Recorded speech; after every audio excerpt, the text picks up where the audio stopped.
So the question is, what does it mean to be Puerto Rican?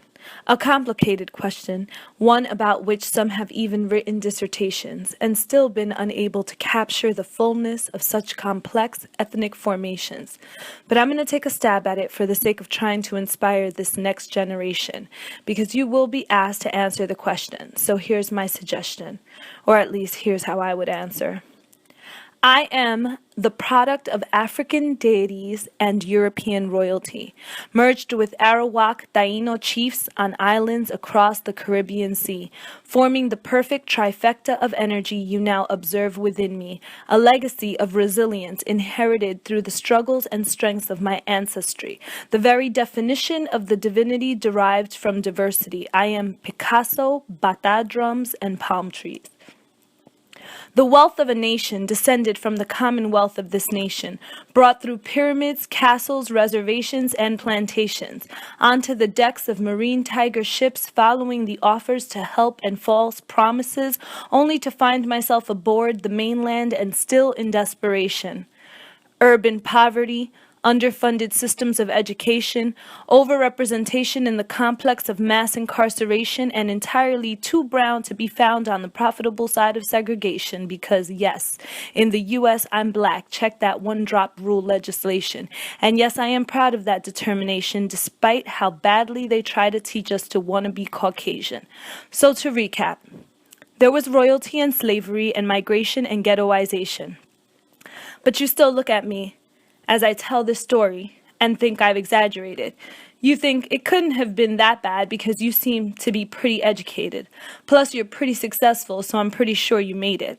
So let me just cop to what's obvious. Yes, I made it. But that's because there were so many cultural strengths that kept my consciousness elevated. Sure, there were struggles by the miles, but there were also committed parents and orishas and salsa music and apartments filled to the brim with loving smiles. With every stereotypical bodega, domino game, handball court, and overbearing conversation, there was discipline, a strong work ethic, firm affection, and high expectations. There was optimism and hope in the shape of role models that screamed salvation.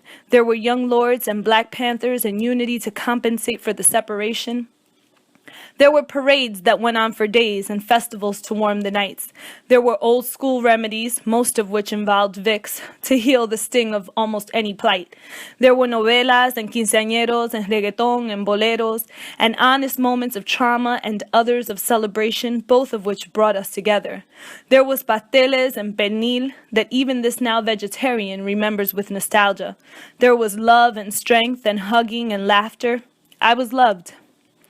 I was loved by a whole community. There were aunts and friends we called aunts and cousins of other cousins we considered immediate family. They say it takes a village to raise a child. Well, I had a whole island that extended to a borough that took over the world just to show me who I could be. I was Raul Julia and Reggie Jackson, Sonia Sotomayor, J-Lo, and Dominga Cruz Becerril. I was the mechanic and the chick that did hair. I was the minister and the seductress and the old man that sat outside of the laundromat with the deep stare. I was the teacher who worked nights to get the master's degree. I was the councilman and the mailman, and they were me.